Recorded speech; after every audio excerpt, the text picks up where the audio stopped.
Okay, we should be Is that a good. good time? That'd be great. All right, so I'll call this meeting to order. This is the committee portion of the meeting. We'll start with curriculum and policy and start with discussing and setting a date and time for our 2026-2027 board goals.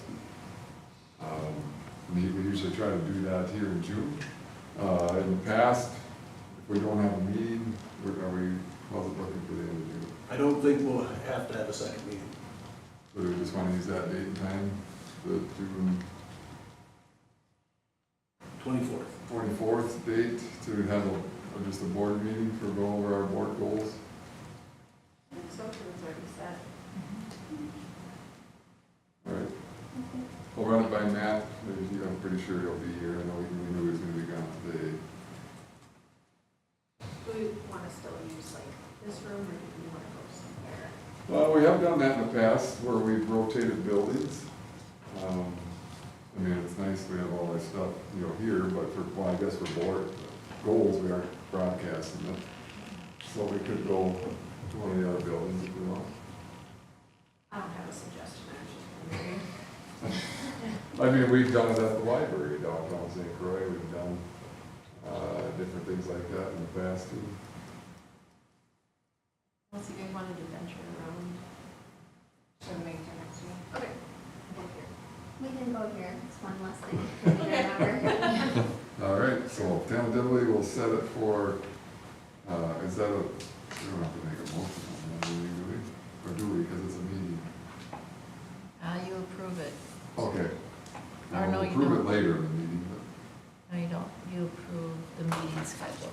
Yep. You guys just agree to a time now. And it'll be posted as a meeting to establish board goals with, there's no formal agenda, no action necessarily.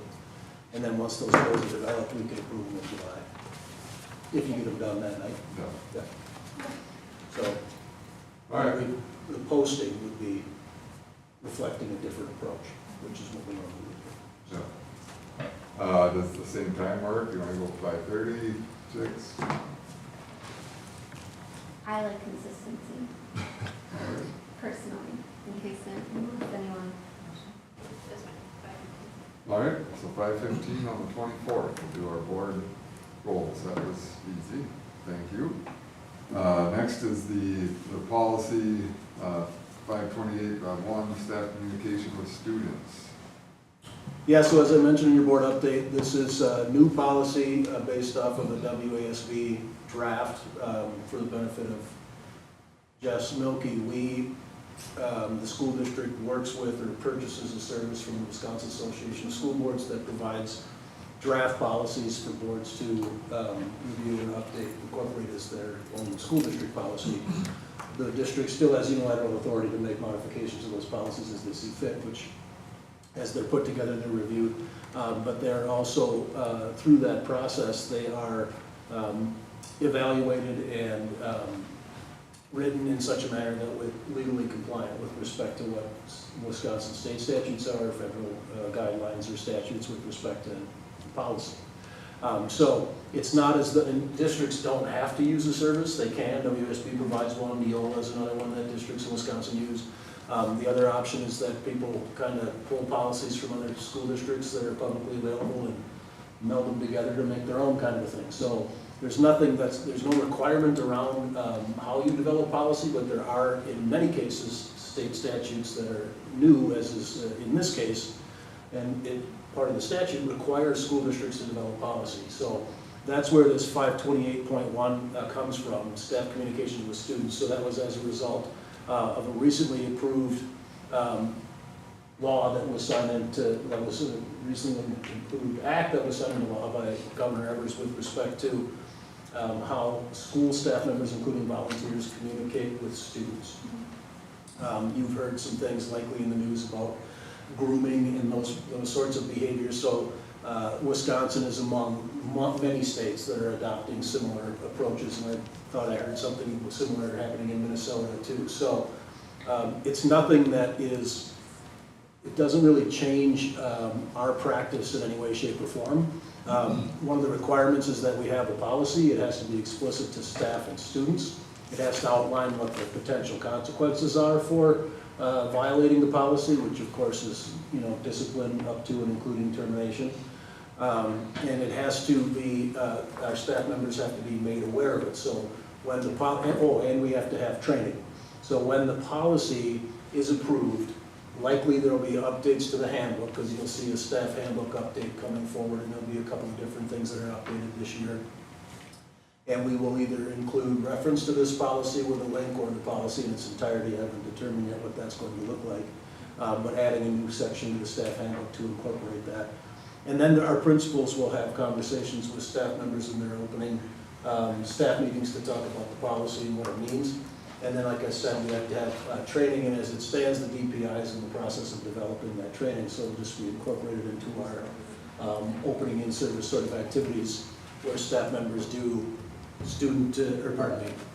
mandatory child abuse reporting and bloodborne pathogens and all the other trainings that we have to do, so we simply incorporate it into that and track in that capacity.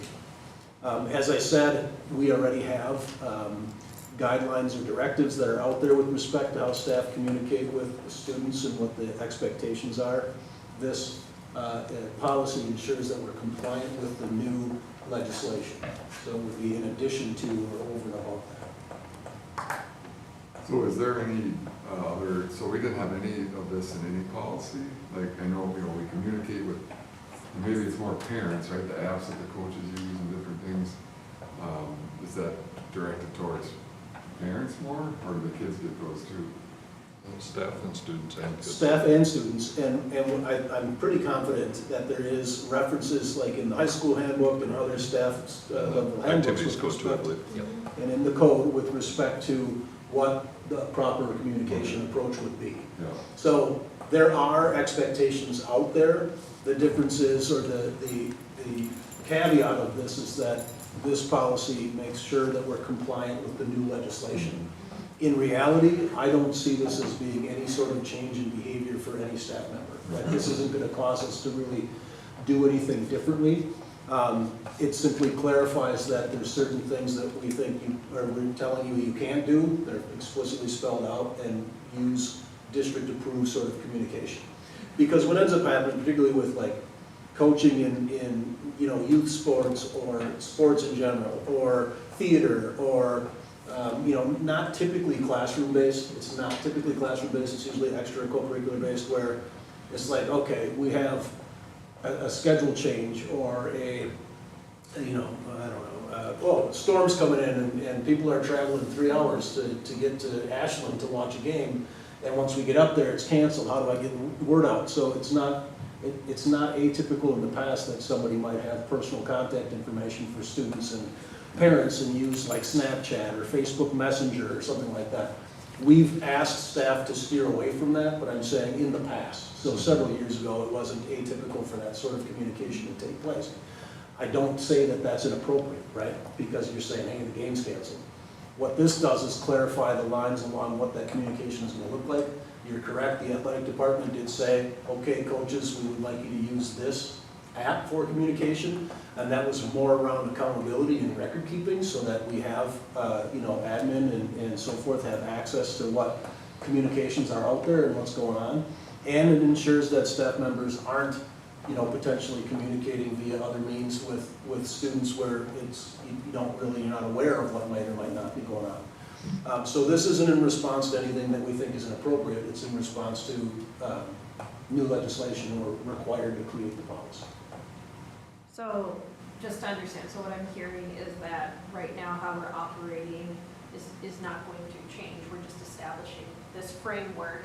So like, I understand by example. So like next week with baseball, let's say down at state, there's a change in a meetup time. Coach sends a text message out to team. That's acceptable. 100%. Great. Yep. That's Yeah, all. so now all of the coaches are using it's called Teams, right? Sports U. Sports U. Okay. So they'll have Sports U as their But if they communication didn't use interface. that, texting is fine. Yes, so there are, the policy doesn't explicitly say, staff members, these are the only mechanisms you can use to communicate. But what it does is direct staff to use approved or recommended methods of communication. It doesn't preclude folks from communicating, and there's not consequences for saying, I'm in a crisis circumstance, so I'm going to send a text to this group of people that I have to say game's canceled, right? Yeah. It establishes parameters around what appropriate communication is, and then like time frame, and you know what I mean? So if you read through it word for word, it does give some examples of what would be considered appropriate or inappropriate. And what it really comes down to is, don't talk to kids on things that are not, trackable or reproducible, and that are outside of your work hours or requirements. It's common sense sort of things, which is why when I say I don't anticipate any changes among staff, there really won't be. I mean, if you're doing what you're supposed to be doing. There is also an explanation in there, because we do live in a small community where it doesn't include when you're communicating with, a very close family friend or a relative. Those are different and have a carve out for that. Because there's going to be circumstances where a coach might coach their own kid, or might coach whatever, the neighbor kid who's basically part of your family, and you know what I'm saying. So there's elements in the policy development that it's not incredibly restrictive, but it does meet the statutory guidelines that we have to meet. It considers the context. Yes. Yeah. Correct. That makes sense. Okay. So I mean, to be very frank, like, would a staff member get in trouble for texting kids and saying, hey, this is canceled? No. But what we'd likely do is go, look, for your own benefit, use the Sports U app or use this interface instead for record keeping and accountability, and our need to keep track of records in that regard and ensure that we have, knowledge of what's going on. So.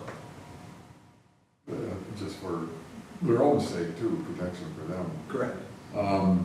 So I'm fairly certain I know the answer to this. It's staff communications with students, the booster balls, the traveling teams, all that kind of stuff. That doesn't pertain to this. It's all volunteers typically. And well, this does pertain to volunteers associated with the school district, yes. So if they're a district-approved volunteer or a staff member, this information applies. Yeah. So should those coaches that are doing those be notified of this to them? Shoot from the hip, to me, the answer to that's yes. Do they use Sports U for the booster clubs or for other? Well, in that regard, that aspect of ensuring that we have, so those wouldn't be considered necessarily student records, because it's school district adjacent, it's not a school district program, as it were. Right. What it would be is that they have knowledge of what appropriate communications with school-age kids looks like. And that's truly the focus of the policy, not the mechanism in which you communicate. Does that make sense? Yeah. So it's about staff and volunteers being aware of the policy, and I would think it does apply, yes. So would they be required to use a specific interface? The answer to that question is no.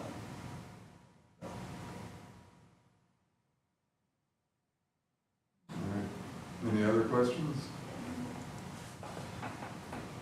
Hearing none, we'll move on to the next one, which is the use of security cameras and electronic monitoring equipment.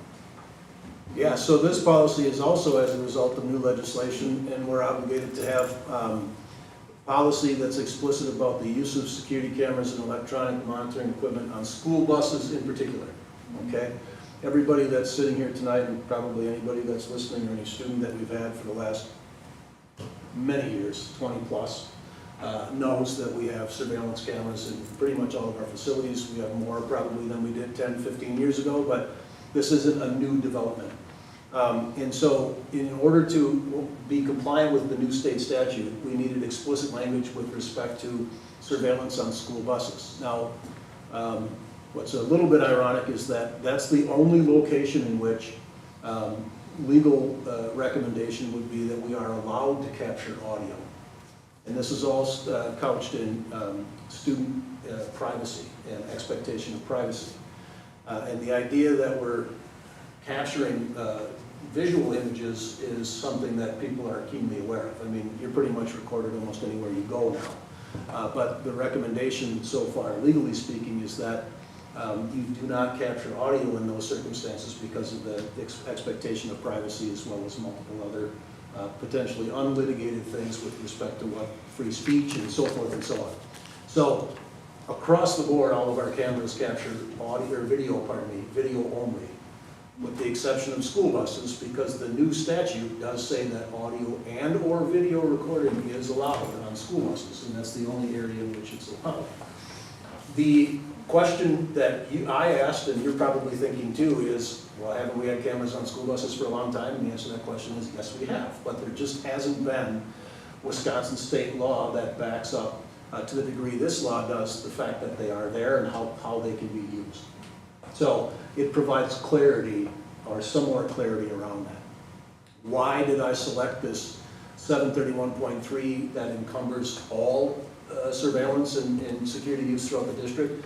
Upon review of policy, once again, cameras are referenced, but we didn't have a standalone that I could find. We didn't have a standalone policy with respect to security cameras and surveillance, and so that incorporates all of the security cameras and surveillance that we do, plus has information on the new updated bus expectation, right? The other thing that we have to do, and our admin team was supposed to meet today, but that got changed to tomorrow because of some schedule issues, so I haven't even had a chance to talk with our principals about it, but the other thing we have to do is post on the buses that they are being video and potentially audio recorded, and we have to make parents aware of the policy, which of course it'll be in the opening newsletter with the whatever dozens of other policies and information that we share. So we will do our notification of parents, and we'll have the postings on the buses. So those are also requirements that we're obligated to do. But again, here, it's not really changing anything. The backdrop is having the policy and being aligned with state statute is that's the expectation. So we have to develop policy in that regard and take it step by step and get those things taken care of. I'm looking at the records management part, and I'm rereading it now, but it really doesn't say how long. It doesn't specify that we have to have it for 30 days. It's kind of up to the district. It is. It's going to be based on what we're able to accommodate. So there's no statutory guideline about how long a district is to maintain video or audio records. The rub is going to be, we want to keep it long enough to know that we can go back to determine if in fact something happened, right? But not so long as we are spending gobs and gobs of cash on storage. Because of course we're capturing tons of video now, all the time. All school districts are, cities are, everybody is basically. And if you kept all of our data for 30 days, we would have to probably have, I don't know, Brian Craig's not here, but we'd have to have more cloud storage and more servers and all of this nonsense, and that's just not a bar that's been established for school districts, largely because of the cost. When I connected with Brian on it, I want to say we keep like 2 weeks-ish of information, but that may be different based upon the location and how much the camera is going to be used. And so we do have a limit. Like if somebody's like, well, that happened in September, and now it's December, we're not going to have the video, right? But we want to ensure that it's not overwritten in like 24 hours, you know what I mean? So try to find that happy medium in terms of data storage. Another thing that's interesting is that, and this policy does get into that with respect to maintenance of records, is if it's used in an investigation, it has to be then maintained as a student record. So then it falls under a different retention schedule than your standard accumulated video data. So let's say there was an issue on bus 2, and we pull a 3-minute video of a kid engaging in some kind of conduct. That video has to be then saved as a student record. And then it's not technically attached to the kid, but in your mind you can think of it as like, I've got a VHS tape and it's going to go in that student's file or be attached to that student as a student record and follow the same retention schedule there. That's not how we do it because it's 2026, it's kept in a folder, but then it is a record and we would have to have access to it for whatever the expectation is. And I say that because there's different record expectations, whether it's a student record, considered part of a personnel file. I mean, because there'd be multiple reasons why you might access a video. So, just a little tidbit of knowledge for you. This isn't really related to the policy, but does each bus have a DVR though? I don't Store it. understand how it works. I don't know what, if it has a camera and it takes video and audio. It does not save for longer than 2 weeks, I don't think. I don't have the exact number, but it's so intensive for space that it just overwrites. Yeah, and for Yeah. buses, I think because of the camera, I think it's a shorter time period. than Yes, it for is my buses, it's car. much shorter because it just doesn't have the space. Do either for of you guys storage. know how it's stored? Because I'm not sure. If we need to review video, like we have to get it pulled and sent to us, like, Oh, But from do the you know- bus? From the buses, No, yeah. so Deb Are just, they pulling an SD card off of the camera, or is it automatically? that I don't know. think- I don't know how Deb, Okay. Deb is the queen of that, so I don't know. There's We- basically two different interfaces that I've seen. One Mhm. interface is that each camera has like an SD card that stores a certain amount of data, and you have to physically pull that card off and stick it in a reader and then import it into a program. Or there's also cameras that automatically dump their data into a program. I don't think it automatically dumps it in, because otherwise I wouldn't be able to access it. I always have to call Deb to pull it. Yeah. And since we say pull it, I think it's probably the SD card thing. I can check if you guys wanna know. I'm just curious, Yeah. on the technology side. Oh, yeah, well, not much help there, sorry. Any other questions? It's continuous video, it's not randomized. Like, were they ever randomized when they first came out? Just random video sampling? So it's not, from my understanding, it's not necessarily 100% surveillance 100% of the time. Because like there's cameras that will sit idle and not turn on until there's movement. On the buses, I think it's on when you're driving. Yes. All the time, Mhm. yeah. Mhm. Yeah. Yeah. And so some cameras, like the one in the high school, middle school commons, is probably recording constantly. And when you go and look at a recording, you'll see it's like black, and then there'll be an area where you can see there's movement, so you can, at least refine. Because back in the old days, yeah, you captured everything, it just sat there, and so you'd have to sit and watch a hallway for, you can speed it up, but even if you're looking through a day's worth of data, that takes a long time. So there are some tips and techniques that you can use now that make life a little bit easier. And frankly, when we get to a point for revamping or updating the security cam surveillance and so forth, which arguably we're going to have to do in the foreseeable future, not tomorrow, but within probably the next 5 or so years, it's set up such that with AI incorporation, it's incredible. So like you can tell the program, like, find the kid in the red jacket, and it will boom, boom, boom, boom, boom, and pull the kid in the red jacket throughout the entire day, and just clips of that kid. You can say, like, law enforcement has the ability to use AI to, like, redact faces, whereas they used to have to go kind of frame by frame, or anytime the head moved, they'd have to redo the video and cover it again. As you can see, like on the news or other surveillance footage where people are blurred or blacked out, it's much easier to do those sorts of things now than it ever used to be. So there will be some different iterations, but generally now we're fairly basic.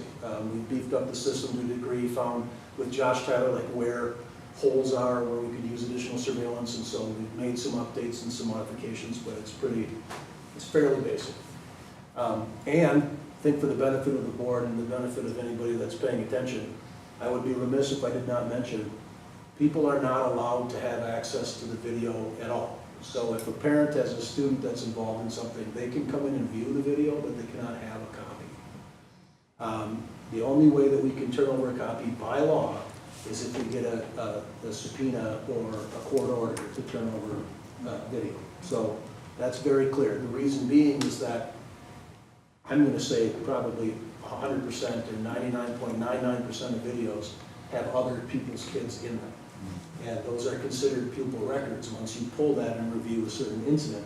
And it's typically not just Craig sitting there doing something. And if it was, then that's a different story. If it's one student, but that's very rare. And so that's why it's not accessible to anybody that requests it. But parents can ask to view, and we always let parents view a video if they are making that request. But they can't have a copy. When they view, are they always viewing like with one view all? Yeah. Or is it set? No. We're not to the point of having cameras in every classroom, are we? No, there's no cameras in classrooms. They're in common areas, hallways, buses, as I mentioned. No, of course not bathrooms, Childcare classrooms. childcare, Yeah, and yeah. those classrooms, that's what yep. Yep. There are districts, I'm not sure about Wisconsin, but I just heard the other day that there was surveillance cameras in classrooms, which, if we get to that point, it's gonna be a dark day, to be honest with you. Any other questions or comments? All right, we'll move on to the OTPT contract that's in our packet. Yep, so you see this every year. It's the same OTPT contract that we've had for a very long time with the St. Croix Regional Medical Center for the benefit of Jess and Dawn perhaps. We contract out for occupational therapy and some of our physical therapy. Working with St. Croix Regional has been a good relationship. It's been Lisa. Scheibel, thank you.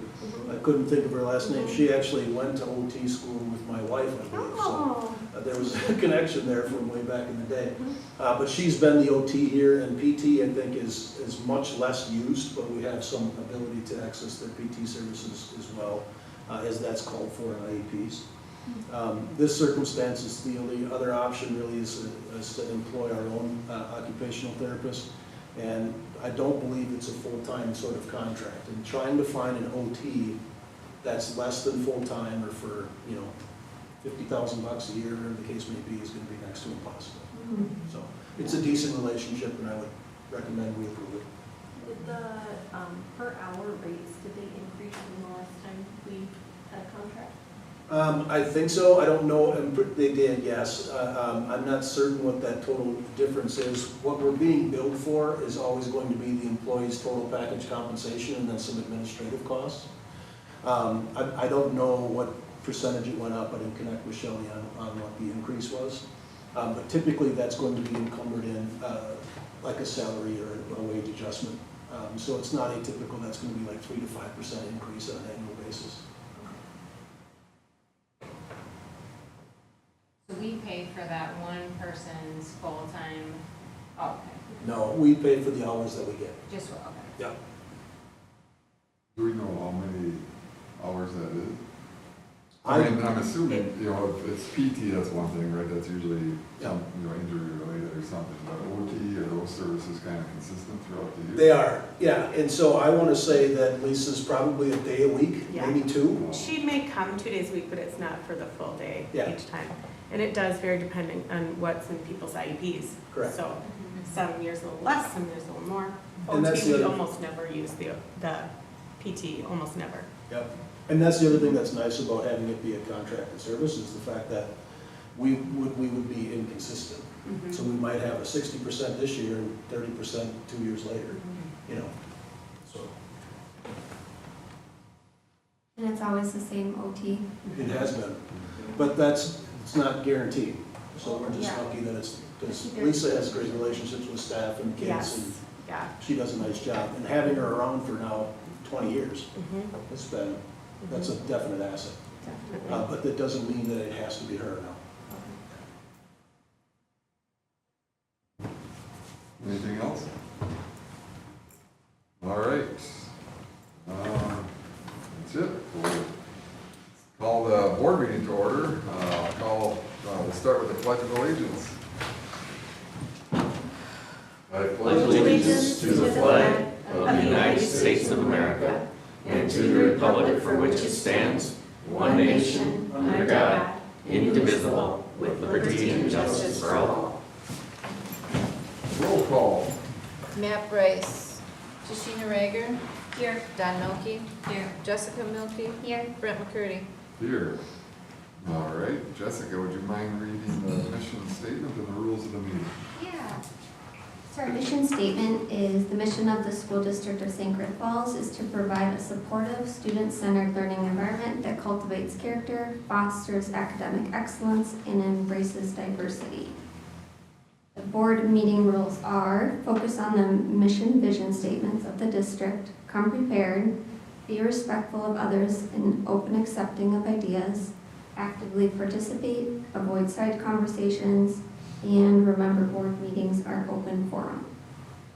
Thank you, Jessica. Excuse me, sorry. That's all right. principal comments, and we'll start with you, Mr. Wallace. Okay. Our school year wrapped up with a lot of fun. Last couple of days, we had community service in the morning on Thursday, and then Danny Hutton and Frankie Torres put together just a kind of a wild carnival atmosphere for the afternoon. A lot of fun. They did a heck of a lot of work in organizing that stuff. I will say the dunk tank water was real cold. Good. It was fun, but it was real cold. Did you get dunked? Oh, I lost track. It was a lot. Kids represented us well at Wild Mountain the next day. No snafus or issues there. We always get compliments about our students out in public, and never have to worry about any kind of issues with them when our kids are out and about and going places. And then we started summer school this week, so middle school A wing is full of classes and fun activities. Great start to the summer and off and running. So. Very good, thank you. Ms. Platt. Well, we are also off to a good start with summer school. We have about 138 kids registered, though the number that show up on any given day is can be plus or minus up to 20 kids. But really, that number, 138, is 64% of regular school year kids. That's pretty amazing that they come. Tons of fun. Thanks to the Star Foundation, we have the bug guy came today, and kids got to hold cockroaches and millipedes. It was really, really, really cool. And we have a snake guy coming, and do you guys want to come to summer school? I can see Dawn. I heard about the tarantula today. Yeah, your kids loved it. She loves Yeah, dogs. yeah. A snake guy coming, a zoo guy coming, a magician coming, 4-H is coming. We have a cartoonist, just all kinds of fun stuff. So we do, hardcore reading and math, but tons of fun too. Nurse Holly and I are working on a plan to ensure that all staff is CPR certified, and I think we got it nailed down today, and we're excited to get that rolled out. Shelley trained 9 of our elementary school teachers and 6 Little Saints teachers in nonviolent crisis intervention, which offers teachers skills to de-escalate when kids are having meltdowns or losing their cool, and also shows teachers how to safely support kids if they're in danger of hurting themselves with physical restraints that are safe and appropriate for the grade level.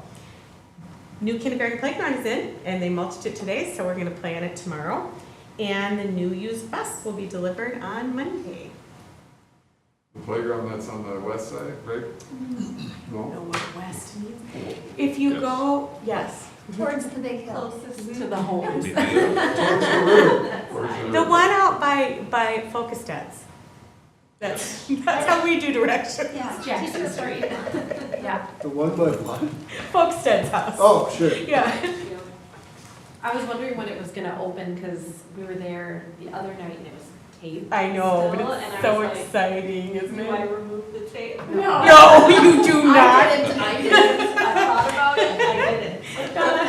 I'm hoping we get to play in it tomorrow. All right.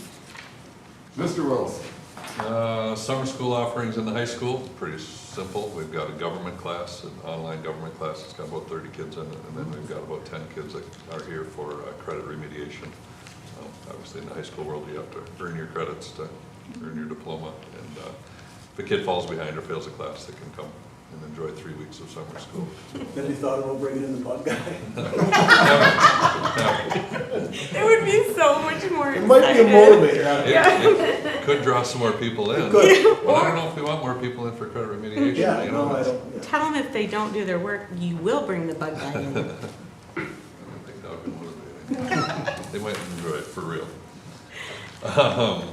But weight room, we got over 130 kids signed up for weight room this summer, so that facility is being used often, and it's such a busy place and such a great area. Phenomenal, wonderful to see.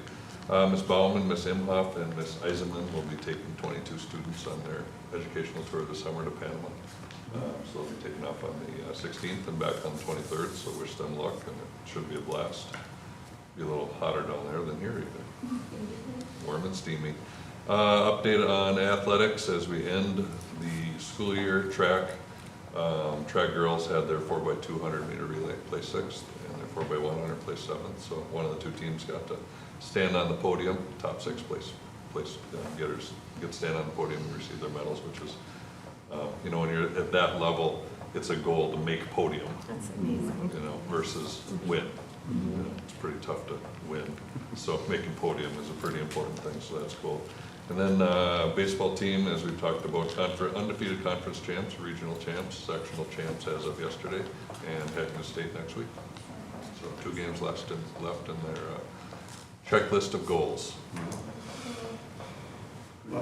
Yeah, that's pretty good. We've got a lot of success, and that weight room probably has something to do with that. There's no doubt about it. Is that just high school kids, or does that include some of the middle school age kids too? Both. Yeah. Yep. I mean, the number that you. Yep. It includes some middle school as well, yep. Okay. Thank you. All right, Mr. Brown. So there's still no deal on the surplus. Last meeting, I reported to you that I wasn't clear on why, because there was agreement from both, at least both sides of the aisle. But it failed to pass. And the most recent thing that I had heard is that it was too expensive for some of our elected officials' tastes.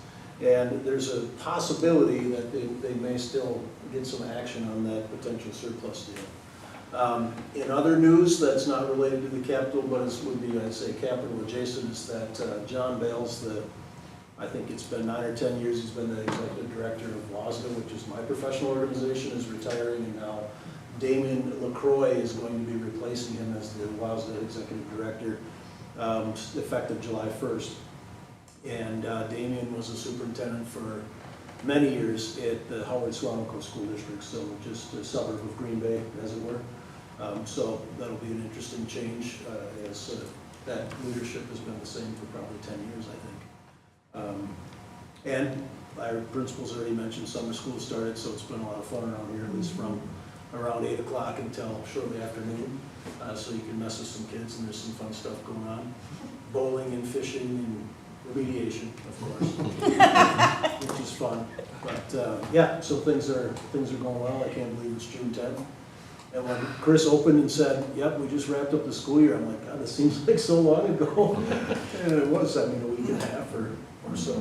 But the end of the school year was great. Those days were a lot of fun, and the kids, of course, did an outstanding job. And it's a good place to be. Very good. All right, next, board representation, or a student, we don't have him. But, so I did go to the CISA meeting last Monday, or a week ago Monday. It's basically, you know, they kind of do the advertisement for what CISA is and what they do and the services that they offer, which we see a copy of every year when we approve that contract.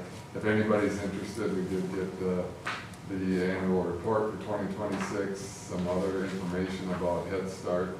They kind of talked to us about that and what they kind of do.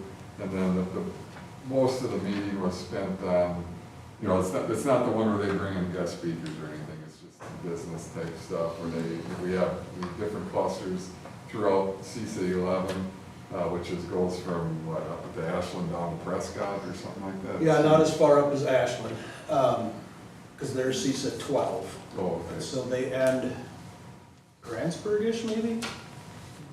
As far north as it goes. Is Webster above Grantsburg? Yeah. Is Webster's in there? Webster's in there, yeah. Maybe Webster, Siren. I think that's the northern end. And then it does go all the way down to Durant, actually. Okay, now it's right here, so Yeah. I can't read that. Frederick, what does that say? That's what I'm saying. Webster. Webster's the northernmost district.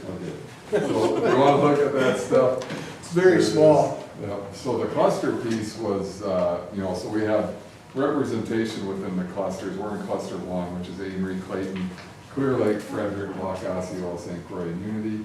Fortunately, we have Unity and Osceola in our clusters because they always want to be on the governing board.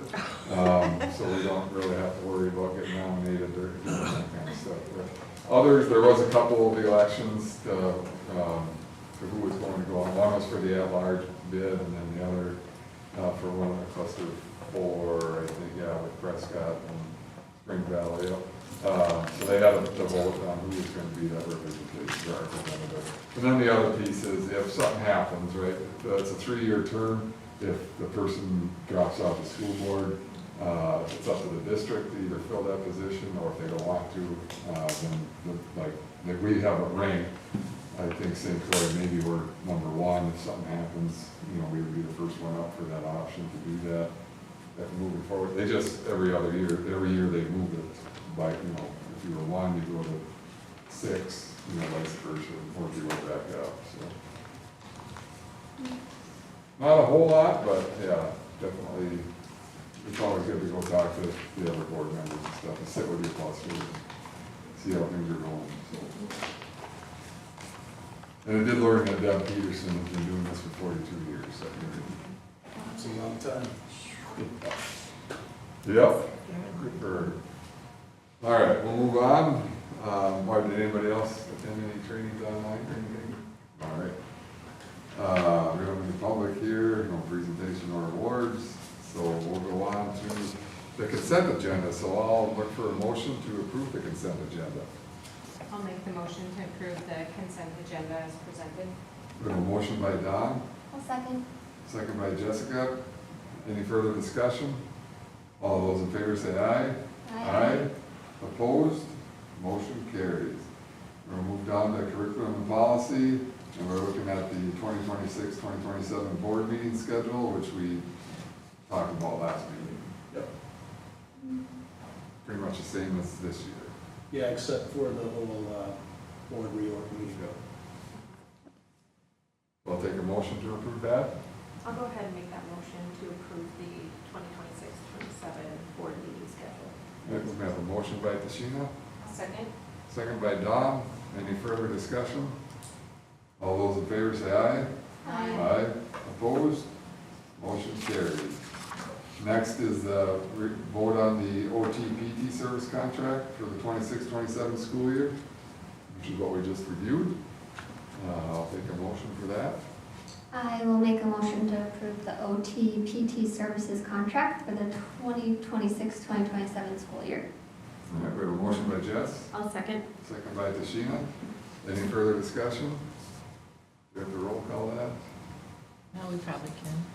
Roll call vote. Matt Bryce, Tashina Rager, Yes. Don Milky, Yes. Jessica Milky, Yes. Brett McCurdy. Yes. That is approved. We don't have any announcements or anything. All right, upcoming events, we've decided earlier in the meeting, in the committee meeting, that we would have our board goal development meeting on the 24th, and then our next scheduled meeting will be July 8th here. So then, if needed, we'll have a second meeting in July. Yeah, we got the audit coming up in July. I'm sure Lori is once again excited for that. Oh, yeah. She's always talking about how much she looks forward to it. She's got a countdown calendar. Yep, It's like Christmas. yep. All right, Jess, would you please review the rules of the meeting? Yes. So we focus on the mission, vision, statements of the district. We came prepared. We were respectful of others and open, accepting of ideas. We actively participated. We avoided side conversations. Did I say the last one? Remember, board meetings are open forum. We did that. Yep. All right. With that, I'll take a motion to adjourn to executive closed session pursuant to section 19.851F of Wisconsin statutes. I'll make that motion to adjourn to executive closed session. A motion by Tashina, I'll second. second by Don. Any further discussion? Roll call vote. Matt Bryce, Tashina Rager, Yes. Don Milky, Yes. Jessica Milky, Yes. Brett McCurdy. Yes, we are in